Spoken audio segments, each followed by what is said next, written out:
Hello everyone, welcome to Sanskrit जिज्ञासा। आज की वीडियो में हम शास्त्री टैट और टीजीटी के लिए 25 महत्वपूर्ण प्रश्नों का अध्ययन करेंगे और यह प्रश्न शास्त्री टैट और टीजीटी के अभ्यासार्थियों के लिए बहुत महत्वपूर्ण प्रश्न होने वाले हैं। इसीलिए आप वीडियो को पूरा देखें। तो चलिए वीडियो को प्रारंभ करते हैं। विद्यारम्भं करिष्यामि सिद्धिर्भवतु मे सदा। इससे पहले वाली वीडियो में हम 125 प्रश्नों का अध्ययन कर चुके हैं। आज का हमारा पहला प्रश्न है, निष्ठा संज्ञा होती है। तो देखिए, जहां पर भी कता कतावतु प्रत्यय होगा उनकी निष्ठा संज्ञा होती है कता कतावतु निष्ठा सूत्र से, जिसमें कि जैसे कि भुक्तः मुक्तः सुक्तः की जो है निष्ठा संज्ञा होती है। तो इसमें आपका ऑप्शन नंबर डी जो है इस प्रश्न का सही उत्तर हो जाएगा। अगला प्रश्न है, अहम ब्रह्मास्मि महावाक्य है। तो देखिए, अहम ब्रह्मास्मि या असतो मा सद्गमय या अयमात्मा ब्रह्मा या पूर्णमदः पूर्णमिदम इत्यादि जो महावाक्य है यह बृहदारण्यकोपनिषद से संकलित है। और बृहदारण्यकोपनिषद जो है सभी उपनिषदों में सबसे बड़ा उपनिषद ग्रंथ है। और बात करें इससे संबंधित वेद की, तो इसका संबंध है शुक्ल यजुर्वेद के शतपथ ब्राह्मण से। और छांदोग्योपनिषद की बात करें तो इससे संबंधित वेद है सामवेद, और शंकराचार्य ने इसे तंडिनाम उपनिषद के नाम से इसे जाना है, जिसमें टोटल अध्यायों की संख्या है 8। और बात करें ईशावास्योपनिषद या ईशोपनिषद की बात करें तो यह शुक्ल यजुर्वेद का 40वां अध्याय है, जिसमें कि टोटल मंत्र हैं 18।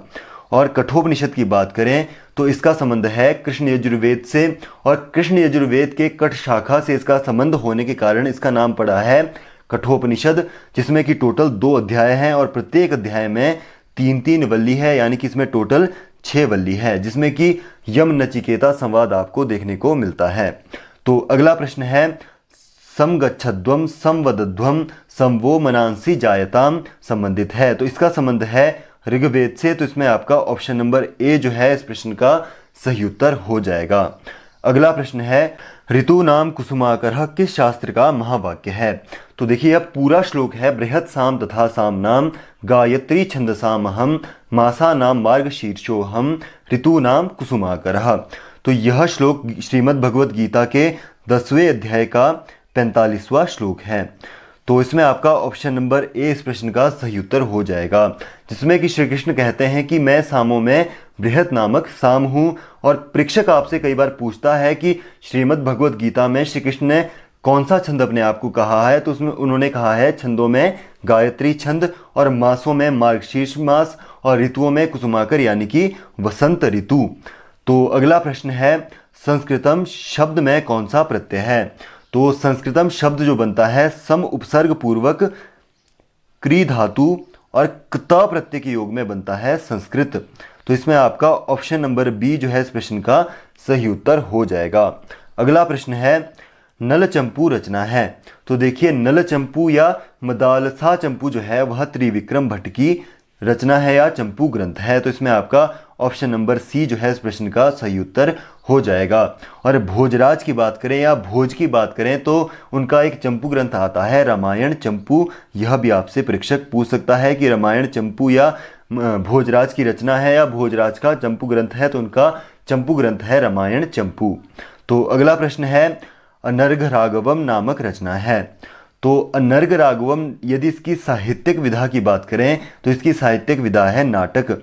और यदि बात करें इसके लेखक की तो इसके लेखक हैं मुरारी। तो इसमें आपका ऑप्शन नंबर बी जो है इसका सही उत्तर हो जाएगा। और जयदेव की बात करें तो इनका एक गीति काव्य आता है गीत गोविंदम, जो बहुत बार टेट और कमीशन यानी कि शास्त्रीय कमीशन की परीक्षाओं में आपसे यह रचना पूछी जाती है। तो अगला प्रश्न है, भास के रूपकों की संख्या है। तो आपने भरत शास्त्र यानी कि भरत के नाट्य शास्त्र में 10 रूपकों के नाटक के 10 रूपकों के बारे में आपने सुना होगा।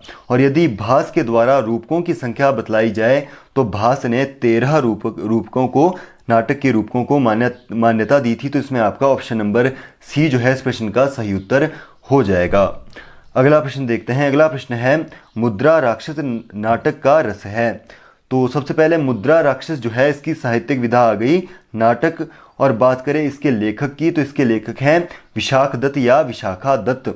और इसके अतिरिक्त इसमें यदि हम अंकों की बात करें तो इसमें अंक हैं 7।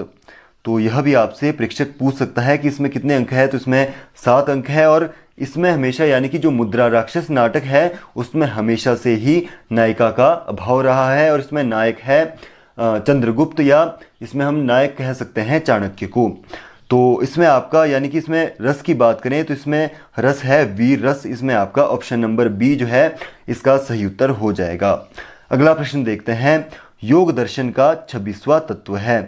तो आपको पता होगा कि सांख्य दर्शन जो है 25 तत्वों को मानता है। तो उन्हीं में यदि एक प्लस कर दें तो सबसे पहले बात करते हैं कि जो हमारा सांख्य दर्शन है वह कौन से 25 तत्वों को मानता है। तो वह मानता है प्रकृति, बुद्धि, अहंकार, मन, पंच ज्ञानेंद्रियाएं, पंच कर्मेंद्रियाएं, पंच तन्मात्राएं और इसके पंच महाभूत और पुरुष। और इसमें यदि हम एक प्लस कर दें यानी कि ईश्वर को प्लस कर दें तो यह हो जाता है योग दर्शन के 26 तत्व। यानी कि जो सांख्य दर्शन है वह 25 और उसमें यदि ईश्वर को मिला दें तो वह बन जाता है योग दर्शन के 26 तत्व। तो इसमें आपका ऑप्शन नंबर ए जो है इस प्रश्न का सही उत्तर हो जाएगा। और यदि योग दर्शन के प्रणेता की बात करें तो इसके प्रणेता है पतंजलि, और इसे जो है सेश्वर सांख्य भी कहा जाता है, क्योंकि यह ईश्वर को मानता है। यानी कि यह 25 तत्वों के अतिरिक्त ईश्वर को एक तत्व मानता है, इसीलिए इसे सेश्वर सांख्य भी कहा जाता है। और इसके अनुसार 3 प्रमाण माने गए हैं, प्रत्यक्ष, अनुमान और शब्द। तो अगला प्रश्न देखते हैं। इनमें महाभूत नहीं है। तो आपने पंच महाभूतों के बारे में सुना होगा। तो पंच महाभूत है पृथ्वी, जल, वायु, तेज और आकाश। तो इसमें जो है पृथ्वी भी है, जल भी है, तेज भी है, महत जो है वह पंच महाभूतों में नहीं आता। तो इसमें आपका ऑप्शन नंबर डी जो है इस प्रश्न का सही उत्तर हो जाएगा। तो अगला प्रश्न है। उलूक दर्शन कहलाता है। तो उलूक दर्शन या कणाद दर्शन या औलूक्य दर्शन या कणभुक दर्शन जो है वह विशेषिक दर्शन को कहा जाता है। और विशेषिक दर्शन के प्रणेता की बात करें तो इसके प्रणेता है कणाद ऋषि, जिन्हें उलूक्य या औलूक्य भी कहा जाता था या उन्हें कणभुक भी कहा जाता था। और बात करें न्याय दर्शन की तो इसके प्रणेता है अक्षपाद गौतम, सांख्य दर्शन के कपिल मुनि और योग दर्शन के पतंजलि ऋषि। तो इस प्रश्न का सही उत्तर हुआ ऑप्शन नंबर बी यानी कि विशेषिक दर्शन। और हमने विशेषिक दर्शन पर महत्वपूर्ण प्रश्न पहले अध्ययन किए हैं, जिनका लिंक हमने डिस्क्रिप्शन में मेंशन किया हुआ है, आप उन्हें जरूर देखें। अगला प्रश्न है। लोकायतम दर्शन का अपर नाम है। तो लोकायतम दर्शन कहा जाता है चार्वाक दर्शन को, जो कि नास्तिक दर्शन की श्रेणी में आता है। तो इसमें आपका ऑप्शन नंबर सी जो है इस प्रश्न का सही उत्तर हो जाएगा। और बात करें इसमें प्रमाण की तो जो चार्वाक दर्शन है वह एकमेव प्रमाण को मानता है प्रत्यक्ष, जिसके प्रणेता है चार्वाक दर्शन के प्रणेता खुद चार्वाक ऋषि हैं। और जैन दर्शन के प्रणेता की बात करें तो जो जैन दर्शन के प्रणेता है महावीर जैन। और बौद्ध दर्शन के प्रणेता की बात करें तो इसके प्रणेता आते हैं महात्मा बुद्ध। और वैशेषिक दर्शन के प्रणेता है कणाद ऋषि। और जो चार्वाक दर्शन को है इनको अनीश्वरवादी दर्शन भी कहा जाता है या इसे प्रत्यक्षवादी दर्शन भी कहा जाता है। तो अगला प्रश्न है। ध्वनि संप्रदाय के आचार्य हैं। तो आपने काव्य के 6 संप्रदायों के बारे में सुना होगा। रस, अलंकार, रीति, वक्रोक्ति, ध्वनि और औचित्य, जिसमें कि आनंदवर्धन जो है वह ध्वनि संप्रदाय के प्रवर्तक हैं। और कुंतक वक्रोक्ति संप्रदाय, क्षेमेंद्र औचित्य और जो वामन है यह रीति संप्रदाय के प्रवर्तक हैं, जिनमें हम अभी तक रस, अलंकार और रीति संप्रदाय का पहले अध्ययन कर चुके हैं। तो अगला प्रश्न है। सूर्य की मानुषी स्त्री है। तो सूर्य की मानुषी स्त्री या सूर्य की का स्त्रीलिंग जो होता है वह सूरी होता है। तो इसमें आपका ऑप्शन नंबर डी जो है इस प्रश्न का सही उत्तर हो जाएगा। अगला प्रश्न है। प्रत्याहार संज्ञक सूत्र है। तो प्रत्याहार संज्ञक सूत्र है आदिरंत्येन सहेता। तो इसमें आपका ऑप्शन नंबर बी जो है इस प्रश्न का सही उत्तर हो जाएगा। और तुल्यास्य प्रयत्नम सवर्णम की बात करें तो यह सवर्ण संज्ञा विधायक सूत्र है। तो यह भी आपने जरूर ध्यान में रखना है। अगला प्रश्न है। अमी ईशा में संधि है। तो अमी ईशा में प्लुत प्रगृह्या अचि नित्यम सूत्र से प्रकृतिभाव संधि होती है। तो इसमें आपका ऑप्शन नंबर बी जो है इसमें सही उत्तर इसका हो जाएगा। अगला प्रश्न देखते हैं। अगला प्रश्न है ओम पद की धातु है, तो ओम पद की धातु आती है अवमन, तो इसमें आपका ऑप्शन नंबर डी जो है इस प्रश्न का सही उत्तर हो जाएगा। अगला प्रश्न है पाताल में प्रत्यय है, तो पाताल में प्रत्यय होता है आलज, तो इसमें आपका ऑप्शन नंबर बी जो है इस प्रश्न का सही उत्तर हो जाएगा। अगला प्रश्न है नरी नृत्यते रूप है, तो देखिए नरी नृत्यते या वरी वृत्यते या जरी गृह्यते जो है यह यगंत प्रक्रिया के अंदर आता है, तो इसमें आपका ऑप्शन नंबर बी जो है इसमें सही उत्तर इसका हो जाएगा।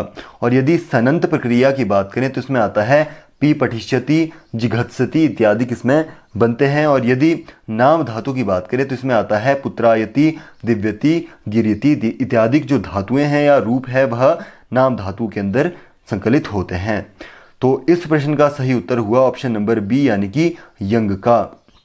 तो आज की वीडियो में इतना ही। उम्मीद करता हूँ आपको यह वीडियो पसंद आई होगी। तो वीडियो के साथ जुड़े रहने के लिए वीडियो को सब्सक्राइब, लाइक, शेयर जरूर करें और वीडियो के साथ परमानेंटली जुड़े रहने के लिए सब्सक्राइब अवश्य करें। धन्यवाद।